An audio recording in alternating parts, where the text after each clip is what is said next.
আবারও আমি চলে এসেছি বড় মায়ের কাছে আমার মাকে নিয়ে। তো এখন আমরা একে একে লাইন দিয়ে মায়ের মন্দিরে ভিতরে প্রবেশ করছি। আপনারা কারা কারা এই মায়ের কাছে এসেছেন অবশ্যই কমেন্টে জানাতে ভুলবেন না।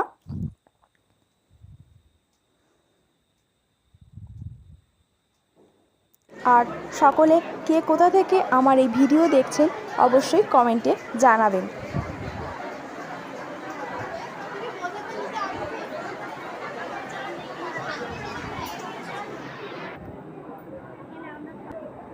এখন আমরা একদম মায়ের কাছে চলে এসেছি।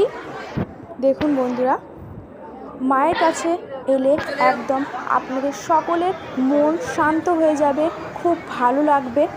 আপনারা সকলে যারা আসেননি একবার হলেও মায়ের কাছে ঘুরে যাবেন।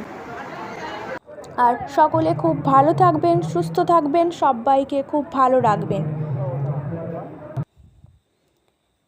সামনেই কালী পূজা উপলক্ষে মায়ের মন্দির বন্ধ থাকবে 18-10-2025 থেকে।